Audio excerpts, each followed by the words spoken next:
अस्सलामुअलैकुम वरहमतुल्लाहि वबरकातुहू। नाज़रीन गिरामी, ये जो वीडियो आप देख रहे हैं ये ट्रेन की वीडियो है जिसमें कुछ पढ़ा लिखा नौजवान हिंदू अपने मंत्र को पढ़ रहा है। लेकिन ये मंत्र खुद से नहीं पढ़ रहा है या पहले से नहीं पढ़ रहा है, बल्कि ऊपर एक बंदा नमाज़ पढ़ रहा है जो मुसलमान है, उसको देख कर ये मंत्र इसे याद आ गया है। अब जाहिर सी बात है कि इनके पास वक्त तो होता नहीं है, ये बड़े बिज़ी होते हैं, बिज़ी लोग हैं, क्योंकि प्रधानमंत्री से भी ज़्यादा ये लोग बिज़ी रहते हैं। इनका काम भगवाला ट्रैप का है। इनका जो जॉब है वो जय श्री राम का नारा लगाना जाके मुसलमानों के मोहल्ले में है, फिर ढेला फेंकना, कट्टे लेकर घूमना, ये सब तो इनकी ड्यूटी है अपने इंडिया के अंदर। तो इनकी ड्यूटी ये है, तो अपनी धार्मिक इबादतें भी कर नहीं पाते हैं। तो जब मुसलमानों को देखते हैं तब इनको वक्त मिलता है। तो यही हुआ है यहाँ ट्रेन के अंदर कि एक मुसलमान को नमाज़ पढ़ते देखा तो इनको अब याद आया था हनुमान चालीसा। लेकिन बेचारों को इतने पढ़े लिखे हैं कि याद तो है नहीं। अब धार्मिक आदमी बन नहीं सकते हैं, तो मोबाइल से गूगल से सर्च करके निकाला, उसके बाद पढ़ना शुरू करते हैं। बहरहाल आप नॉलेजेबल पर्सन हैं ये लोग, इसलिए कह रहा हूँ कि एक बेचारा जो ऊपर पढ़ रहा है, देखिए उसने ज़बानी याद कर रखी है। अत्तहियात, दरूद शरीफ, दुआए क़नूत, दुआए मासूरा और इसी तरीके से अलहम्द शरीफ, सूरह फातिहा, उसके बाद फिर अलम तरा, लीलाफ़ी, ये सब ज़बानी याद है उनको। वो नमाज़ पढ़ रहे हैं बगैर देखे हुए। लेकिन इस बेचारे लोगों को क्या पता कि धर्म क्या होते हैं और धार्मिक मोहब्बतें क्या होती है। ये तो सिर्फ दुश्मनी में पढ़ रहे हैं। तो बेचारों को तो एक जो मूल मंत्र इनका कहा जाता है वो भी याद नहीं कर सके हैं, और इनको शर्म भी नहीं आती। शर्म से तो डूब कर मर जाना चाहिए था इनको, कि इनको एक मंत्र याद नहीं है। वो बंदा तन्हा बैठ कर सारी की सारी दुआएं उसको ज़बानी याद है, सूरह फातिहा ज़बानी याद है, अलम तरा याद है। मैं दावा तो नहीं कर सकता, लेकिन मुझे उम्मीद है कि उसके 10 सूरतें अल्हम्दुलिल्लाह यकीनन याद होंगी। अब पता नहीं और भी ज़्यादा याद हो सकते हैं, लेकिन 10 सूरतें तो कम से कम याद होंगी ही होंगी।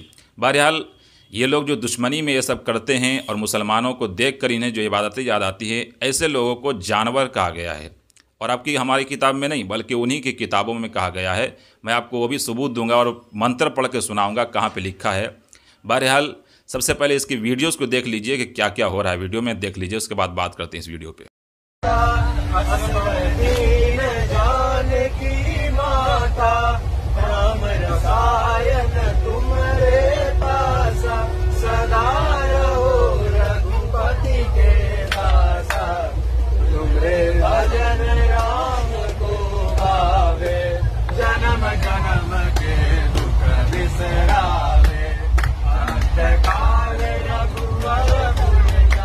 तो वीडियो में आपने देखा कि चंद नौजवान हैं जो पढ़े लिखे मालूम होते हैं, गूगल से सर्च करके निकालते हैं हनुमान चालीसा, और उसकी वजह सिर्फ और सिर्फ ज़िद धर्म की लड़ाई कि एक बंदा नमाज़ पढ़ रहा है तो उसको रिस्पेक्ट करने के बजाय डिसरिस्पेक्ट करना और उसको भड़काना और उसके नमाज में खलल डालने के लिए हनुमान चालीसा पढ़ा जा रहा है, परेशान करना, ये सब इनका काम है। देखिए इनको क्या कहा गया, ज़रा देखिए। सबसे पहले क्या कहा गया है, मनुस्मृति के अंदर मंत्र है जिसमें कहा गया है कि यशाम न विद्या न तपो न धर्मा न ज्ञानम, कि इन लोगों जो ये सब करते हैं दूसरे धर्मों को देखकर लड़ाई झगड़ा के लिए, एक फसाद के लिए अपने धर्म का नाम लेते हैं कि हम धर्म को अपना रहे हैं, अपना मूल मंत्र पढ़ रहे हैं, धार्मिक मंत्र पढ़ रहे हैं।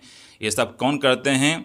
यशाम न विद्या, इनके पास विद्या नहीं होती है, न धर्मा, और ये धर्म की वजह से नहीं करते हैं, सिर्फ नाम ले रहे हैं कि हम धार्मिक जो है मंत्र पढ़ रहे हैं। नहीं, ये धार्मिक मंत्र नहीं पढ़े, ये मैं नहीं कह रहा हूँ, इन्हीं की किताबें कह रही है। ऐसे लोग क्या होते हैं, न धर्मा, धर्म की वजह से नहीं होता है, न ज्ञानम, ये बड़ा तगड़ा तगड़ा जुमला इनकी किताबों में ही मौजूद है कि न ज्ञानम, और इनको ज्ञान भी नहीं है, इल्म भी नहीं है। जाहिल, ऐसे जाहिल हैं कि इनको अपने मूल मंत्र भी याद नहीं है। एक नमाज़ पढ़ने वाला उसको 10 सूरतें याद है, दुआए क़नूत, दुआए मासूरा सब याद है, लेकिन इसको एक मंत्र याद नहीं है। इतने बड़े ज्ञानी हैं। तो मैं नहीं कह रहा हूँ भाई, तुम्हारी किताबें कह रहे हिंदू भाइयों, न ज्ञानम, न ज्ञान है, इनको इल्म भी नहीं है, न शीलम, और इनके पास नरमी भी नहीं है। नरमी इतनी है इनके अंदर कि मस्जिद में गुरुग्राम में घुस कर एक अकेला आदमी पाकर उसे मार देते हैं, 100 कुत्ते घेर लेते हैं और घेर कर मारते हैं।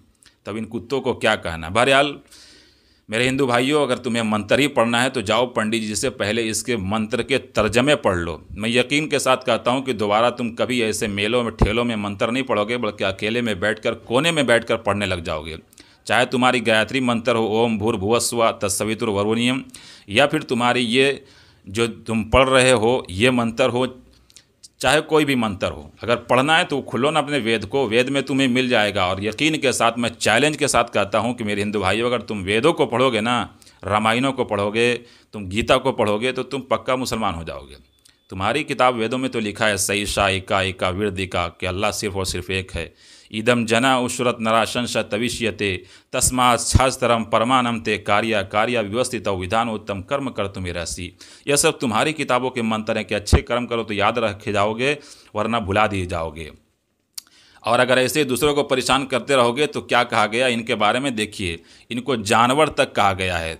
ये मैं नहीं कह रहा हूँ, मनुस्मृति के अंदर मंत्र नंबर 23 के अंदर मौजूद है कि मनुष्य रूपे भुवि भारभूता, इस रुए ज़मीन पर भी इंसान की शक्ल में ये जानवर हैं और मरने के बाद भी बोझ होगा परमात्मा के पास।